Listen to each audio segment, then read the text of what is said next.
Hello, Emory Baptist. Welcome to Sunday School for Sunday, September 27th. We'll be looking at Session 4, which comes out of the Explore the Bible series, study over Isaiah. We'll be in chapter 23, looking at verses 8 through 14. Lacey and I went to the football game on Friday night, and Lacey was talking about whenever we were growing up, we went to Commerce, and every now and then we would play Mount Vernon, which is who we played this past Friday night. And Lacey told me, she said, it really bothers me every time we play Mount Vernon because they are the Tigers. And having Tigers was not really a problem, except because we were Commerce Tigers, so it wasn't really a mascot issue, but they were purple Tigers. And she says purple Tigers are imaginary. That's not a real animal, right? And so it's not a real thing. For some reason, it bothers her to have the idea of a purple tiger. I mention that because a lot of times whenever we're picking mascots for schools, we want to pick something fierce or pick something exciting, something that probably sounds like it could actually win a fight. Many years ago, I was the youth minister in Grandview. And I don't know if you know anything about Grandview, but they have a really good football team here recently. But their mascot is the zebras. And I didn't know why you would pick a zebra as a mascot. They don't really do anything. They just, look. They just like to look at them. That's all they're pretty imposing on grass. They can eat some grass. But other than that, they don't really do very much. That's very intimidating. Well, I'll bring up the subject of mascots because in the ancient world, a lot of times the gods of the different territories was very much like a mascot. They had this god that they served, and they thought they had some territorial places around that the god was significant in those places. But the truth is, none of those gods were really anything except little idols. And as we're looking at our study today, we see that God that we serve is the God of all creation. In fact, the point that we see is that God controls the rise and fall of nations and powers.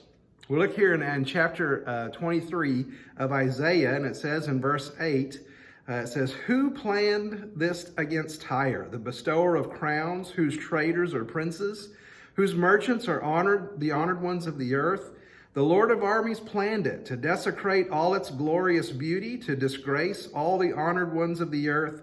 Overflow your land like the Nile, daughter of Tarshish. There is no longer anything to restrain you. He stretched out his hand over the sea. He made kingdoms tremble. The Lord has commanded that the Canaanite fortresses be destroyed. He said, you will not celebrate anymore, ravished young woman, daughter of Sidon. Get up, cross over to Cyprus. Even there you will have no rest." And so what Isaiah is referencing here when he says, who planned this, the this that he's talking about comes from verses 1 through 7, where Isaiah prophesied the fall of Tyre, this city Tyre.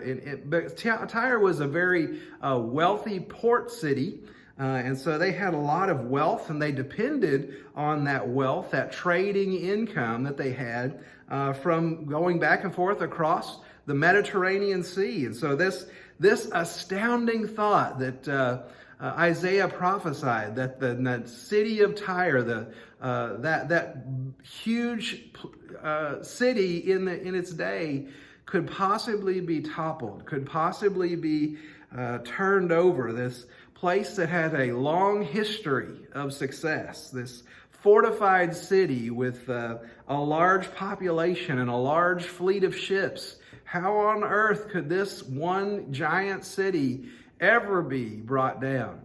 And kind of this thought, just to give a modern day reference here, would probably be a correlation to New York City here in the United States, that it's very much a center of import and export, and very much a center of business, and very much a center of lots of financial things, that whenever something happens to New York City, the impact goes out far beyond just New York City. And in fact, we saw kind of a microcosm of that in the 9/11 terrorist attacks, that whenever just those few buildings were attacked, it affected not only the entire city of New York, but it affected the entire United States and even affected the world. The income and the trading that shifted around that time just because of the devastation that happened in that small few blocks of where the terrorist attack had happened. Now imagine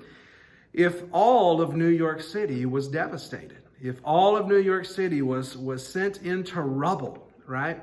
And so Isaiah's, I guess, group that he was speaking to would probably think, how on earth could this happen? Could there ever even be an army that could do something like that? And of course, Isaiah answers that. He says, the Lord of armies. And when he says Lord of armies, he means the Lord of all the armies of Assyria and Israel and Aram and all the armies, yes, even of Tyre. All of the armies, God is in control even over all of those. And the problem that Tyre, the city of Tyre, had was that they were relying on their wealth, and they were very prideful about what they had accomplished themselves. And they began to even feel, probably a term or a phrase we've come to hear many times in our country, that they are too big to fail, that they could not possibly be destroyed. Well, this idea of them being destroyed, Isaiah calls them the daughter of Tarshish. This is trading power that traded all the way across the Mediterranean Sea. And Tarshish was a city that was kind of in the Spain area. And the Middle East is all the way across the Mediterranean from Spain. And so this vast trading empire between those two cities, that's between Tyre and Tarshish, there's a lot of cities in between there, a lot of ports. And it's said that Tyre was a major transaction city in there. Well, he says to overflow your land like the Nile.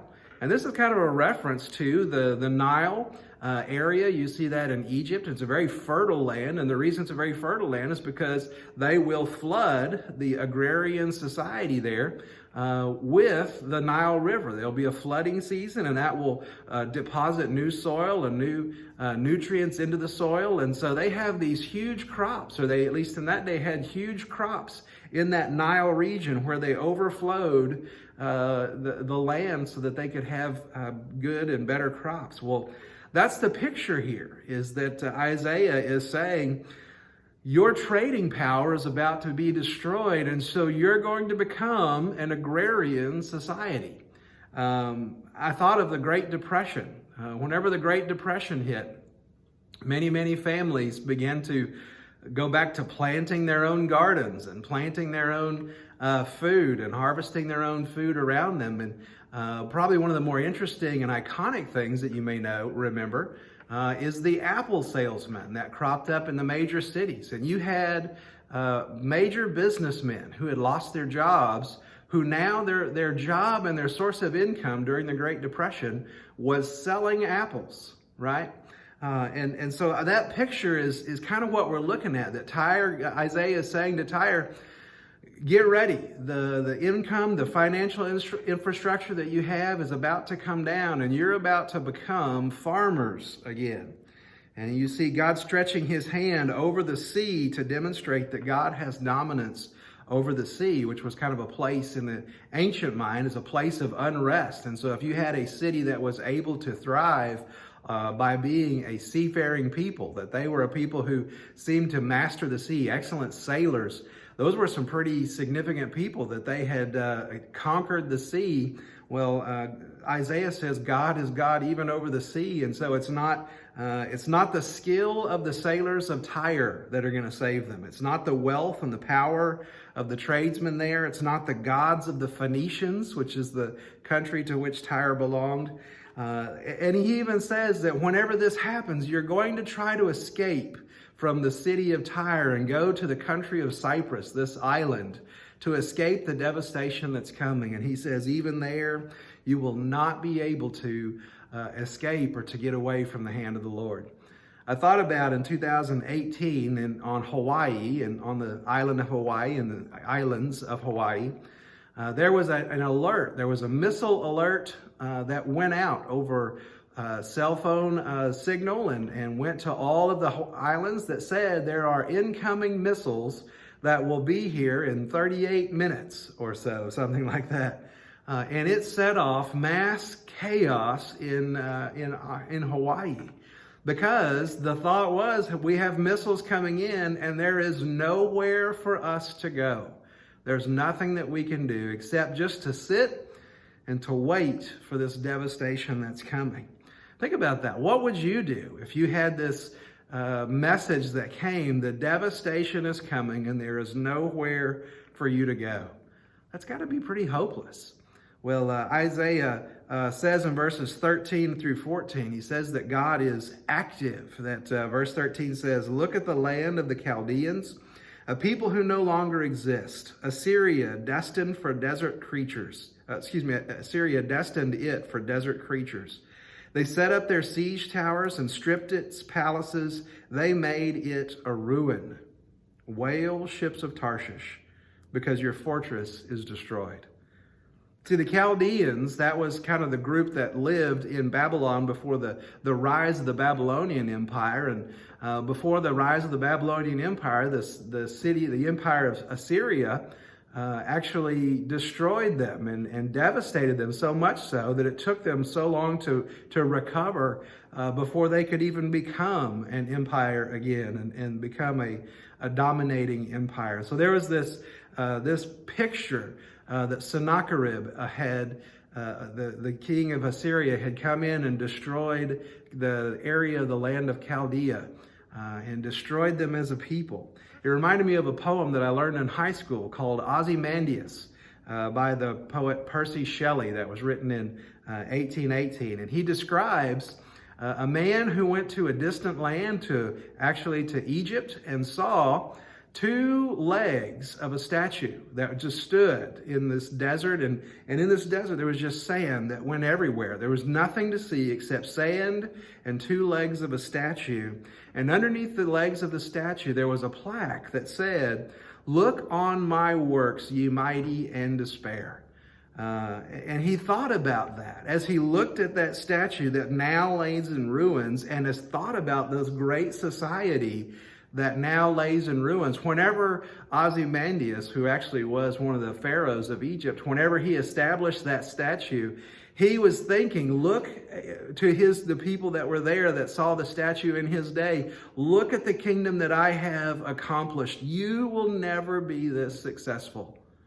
And it was probably kind of a depressing message that Ozymandias intended for people to have. But many, many years later, as Percy Shelley wrote the poem, and even in our day, as we reflect back upon it, we don't even know who Ozymandias is. We don't even, you and I don't even, that name doesn't ring anything to us.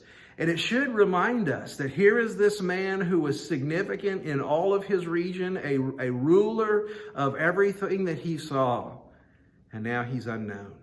And that might be a different kind of sobering perspective that we have, that even time will ultimately make sand dunes out of great empires.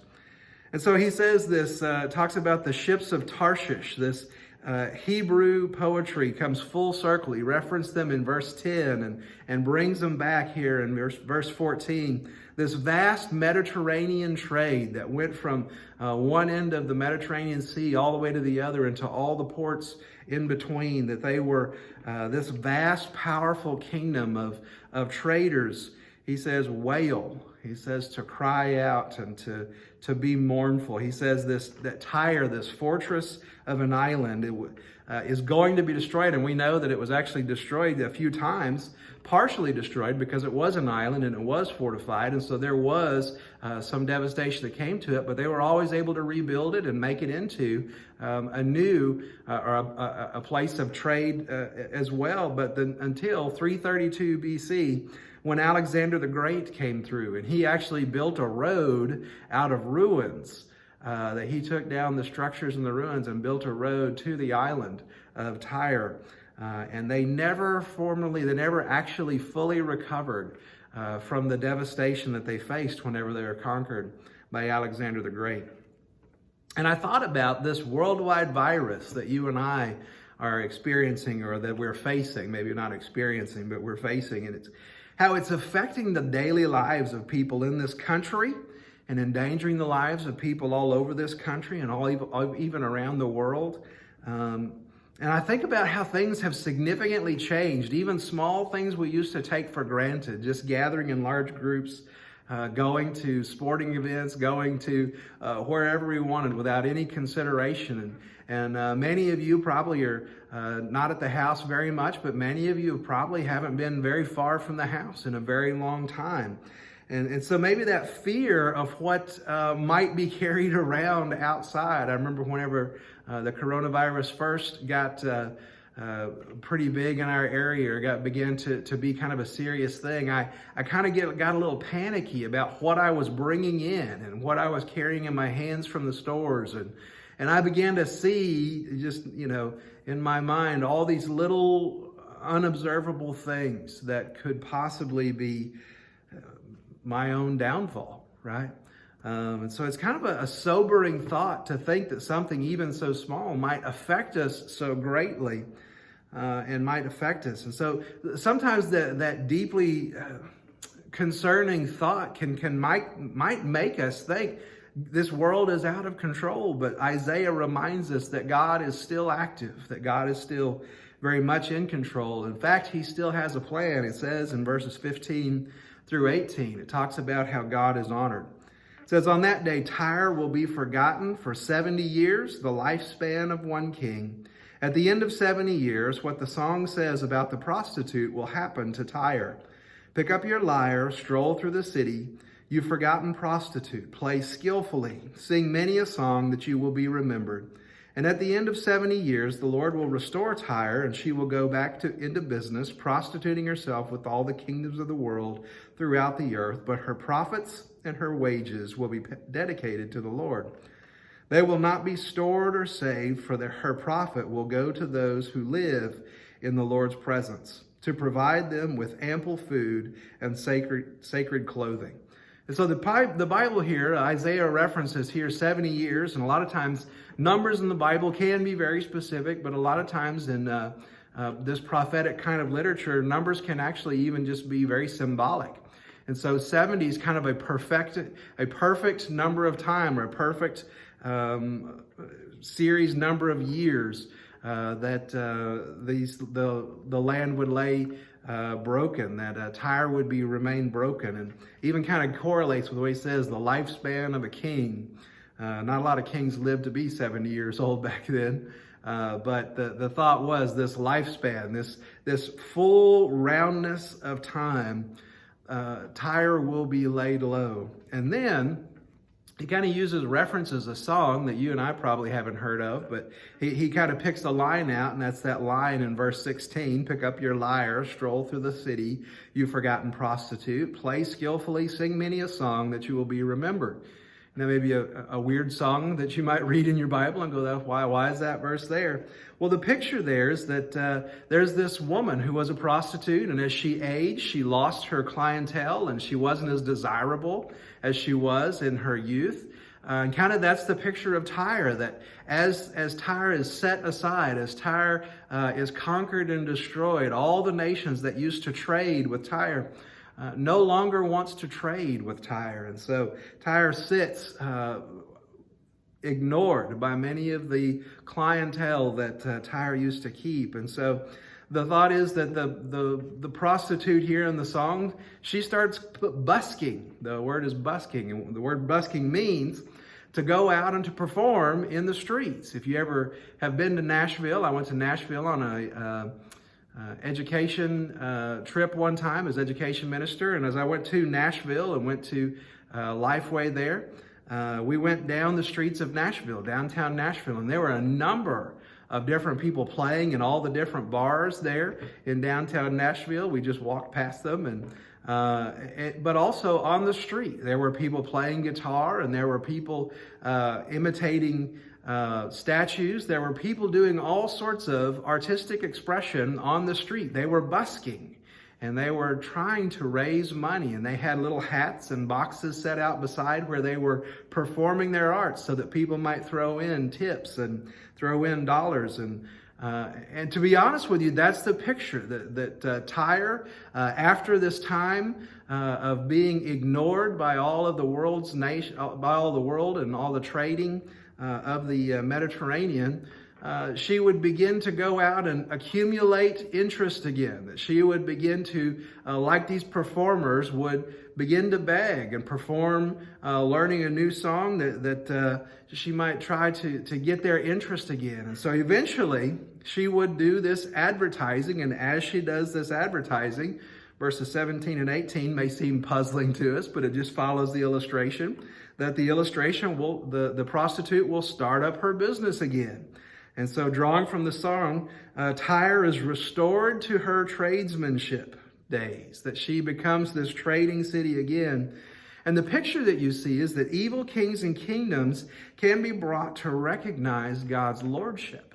And we see that, of course, with Nineveh, that Jonah went as prophet to Nineveh, to the capital of Assyria, and told them that they are facing judgment, that the Lord will judge them, and they repented. And they put on sackcloth, and they listened to the Lord and responded as a nation, as a city in that great nation.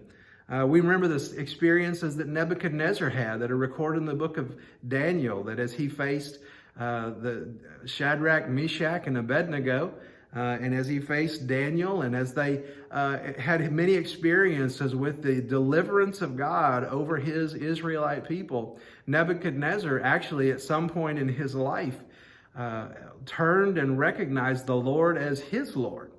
That he turned and recognized his power came from God, and that he owed God his attention and his allegiance. And so you see that even though the people of Tyre believe they are building their own wealth, they're actually working only to distribute the resources as God intends. And I thought of Proverbs 16:9 that says, as a person's heart plans his way, but the Lord determines his steps. That's the picture here, that Assyria and Babylon and Persia and Greece and Rome and all the other kingdoms of the earth are working towards God's intended desires, which is the restoration of the earth under a new king. And you see that judgment and restoration are both a part of God's long view of unfolding history that started in a garden and that will end in a renewed earth, a new kingdom, a new heaven and a new earth. But the key is, in the midst of all the judgment that comes and all the nations that fall, in the midst of all the rising and falling of all those kingdoms, the one thing that stays constant is the key for the believer to draw close to God, to the God of all creation, and to live by faith. And so to summarize, just these few things that we were looking at. Number one, God is just in all that he does. And when he judges nations, he is right in his judgment. Number two, God actively directs the affairs of his creation. That God is constantly working. God continues to work in the world. He hasn't spun it and let it go, but he has continued to work to bring about his unfolding history to his ultimate desired end that will be coming. And also we see God's plan includes all the nations honoring him, that one day all the earth will turn and recognize Jesus as Lord. And all of history now is unfolding towards that end, till one day where we will, the whole earth will recognize God as the God of all creation. So let me ask you a few contemplation questions as we finish up here. Number one, list the situations in your life that make you question God's justice, and ask God to give you insight, committing to trust him as he carries out his plan. Number two, what evidence do you see that proves God actively directs the affairs of his creation? And number three, how does seeing this evidence give you confidence to remain faithful to him? Let me pray for us, and then we can move on with the rest of our day. Jesus, I love you. God, thank you for your word. Thank you for your grace. And Father, I pray that you would help us to trust you in the midst of even frightening circumstances. God, that we would know that you're still in charge and you're still in control, and that we can trust that ultimately one day you will bring all things together, even a new creation, a new heavens, a new earth, and us with renewed bodies, resurrected to live in relationship with you. And so, Father, help us to keep our minds on that and continue to follow after you. And help us, Father, to be faithful, to trust you with everything that we have. I love you, Jesus. In your name I pray. Amen.